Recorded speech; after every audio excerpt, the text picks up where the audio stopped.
할렐루야.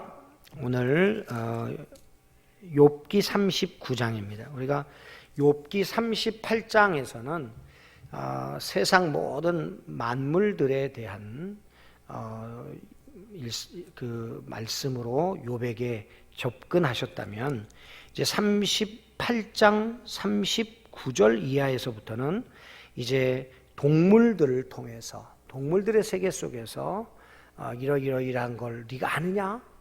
너 이렇게 한 이유가 이거 뭔지 아느냐? 하고 하나님께서 욥에게 질문하시는 형식으로 나타나고 있습니다.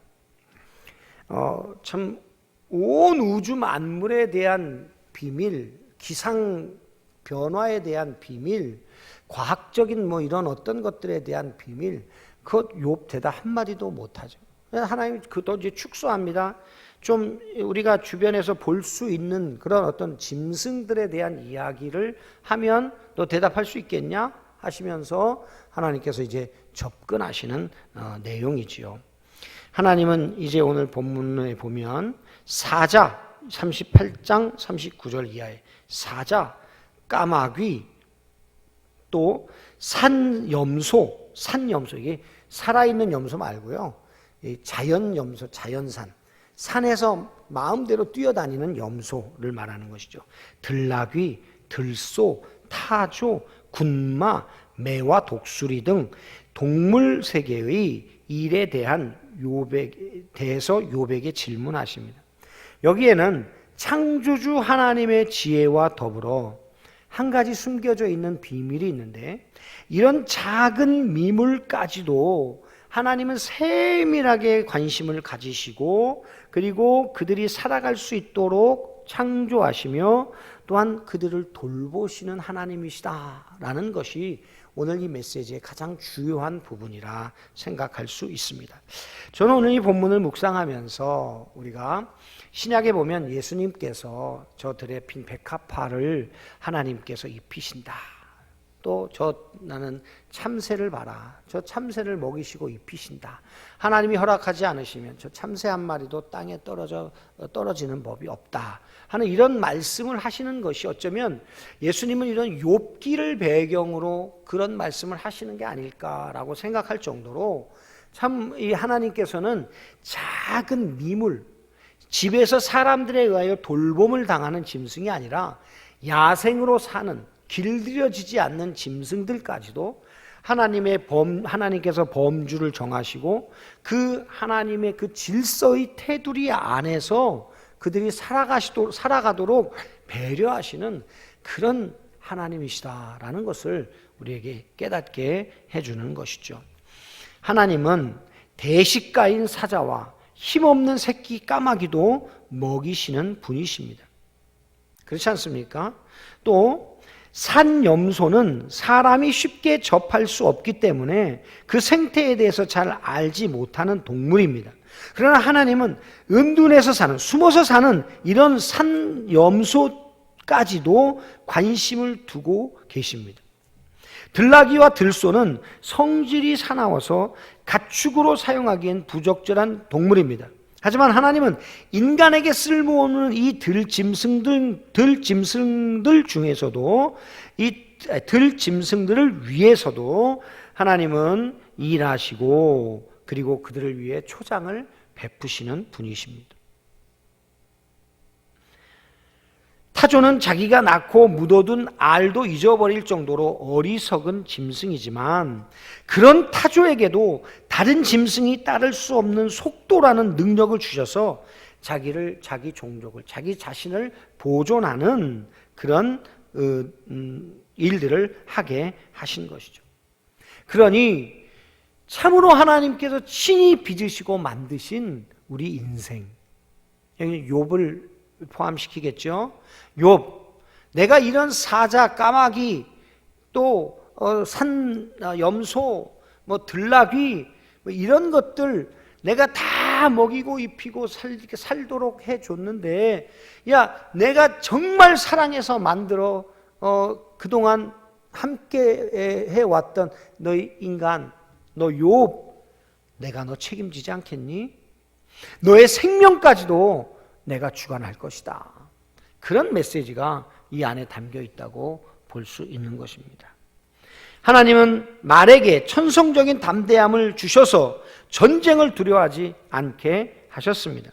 그렇다면 성령께서는 우리가 영적인 전쟁 가운데 있을 때 하나님의 담대함을 반드시 주실 것입니다. 하나님은 매와 같은 철새에게 계절을 따라 이동하는 지혜를 주셔서 기후에 적응하며 살게 해 주셨습니다. 그렇다면 하나님은 우리에게 때를 따라 은혜를 주시고 피할 길 또한 열어 주실 것입니다. 또한 하나님은 독수리처럼 사나운 맹수에게도 새끼를 위해 안전한 곳에 보금자리를 만들어 부양하는 본능을 주셨습니다. 그렇다면 하나님은 하나님의 형상으로 만드신 우리를 얼마나 더 안전하게 보호하시고 세밀하게 먹이시겠습니까? 이 같은 질문들은 하나님께서 동물로 이렇게 세밀하게 아시고 보살피시는데 고난받고 있는 자녀들의 외침을 듣지 않으시겠느냐 하는 반증이라고 할 수 있는 것이죠. 이것을 우리가 신약으로 오면 마태복음 6장에 보면 너희가 무엇을 먹을까, 무엇을 마실까, 무엇을 입을까 염려하지 말라 말씀하시죠. 이 모든 건 누가 하는 거예요? 이방인들이 하는 거예요. 이방인들이 오늘은 뭘 어떻게 해서 먹고 살지, 뭘 어떻게 하지, 이렇게 염려하는 거예요. 여러분, 그렇다고 해서 키가 작은 걸 염려하면 우리 키를 크게 할 수 있나요? 그렇지 않죠. 그건 우리가 할 수 있는 것이 아닌 것이죠. 그것은 하나님이 해주셔야 됩니다. 따라서 우리는 염려하지 말고 어떻게 해요? 너희는 먼저 그의 나라와 그의 의를 구하라 하는 거예요. 여러분, 우리가 우리 인생을 염려하고 우리가 우리의 인생에 무엇인가를 열심히 해서 내 인생을 책임진다면 그것은요, 내 자신이 신이 되는 거예요. 왜요? 내가 의지하는 게 하나님이 아니라 나 자신이거든요. 내가 의지하는 게 신이잖아요. 물질을 의지하면 물질이 신, 건강을 의지하면 건강이 신이 되는 거죠. 그러니 여러분, 우리가 이방인들처럼 자기 자신을 신으로 섬기는 어리석음 범하지 말라는, 그것은 우리 인생에 아무런 도움이 되지 않습니다. 아무런 역사도 일어나지 않습니다. 그러니 우리는 전능하신 하나님, 우리를 사랑하사 하나님의 형상대로 빚으시고 우리가 타락했을 때에도 우리를 버려두지 않으시고 찾아오셔서 우리에게 가죽옷을 해 입히시며 여자의 후손을 통해 우리를 구원하실 것을 약속해 주신 그 언약의 하나님, 그 약속에 신실하신 그 하나님을 우리가 오늘도 구하고 찾는 것이, 그것이 우리가 이 세상에서 살고, 살 뿐만 아니라 안전하고 평안한 삶을 사는 비결이요 지름길인 줄로 믿습니다. 오늘 본문이 바로 그것을 우리에게 말씀해 주고 있는 것이죠. 이런 하나님을 믿는 자들은 담대할 수 있어요. 이런 하나님을 믿는 자는 어떠한 상황 속에서도 두려워 떨지 않을 수 있습니다. 오늘 우리는 이 사자, 까마귀, 산염소, 들나귀, 들소, 타조, 군마, 매와 독수리 등과 같은 이 동물들을 통한 욥을 향하신 하나님의 이 교훈에 우리의 시선을 집중하고, 세상의 미물과도 같은, 우리 인간들이 신경 쓰지도 않는 그런 짐승들까지도 먹이시고 입히시고 보살피시는 하나님, 나를 사랑하셔서 하나밖에 없는 외아들을 주시고 나를 구원하신 그 하나님이신데 나를 버리시겠는가? 여러분, 답이 나오지 않습니까? 버리실까요? 모른 척 하실까요? 우리를 그냥 방관해 두실까요? 오늘 욥 이런 고난 가운데 그냥 처박아 두신 것일까요? 하나님은 욥이 그 믿음으로 그것들을 이겨낼 줄 확신하시고 믿었고, 그리고 끝까지 욥을 주목하여 보시고, 그리고 이제 때가 되자 욥에게 나타나셔서 욥의 믿음을 다시 돌이키게 하시는 하나님이신 줄로 믿습니다. 이 하나님이 바로 저와 여러분이 믿는 하나님이시잖아요. 이 하나님을 오늘도 신뢰합시다. 이 하나님을 구합시다.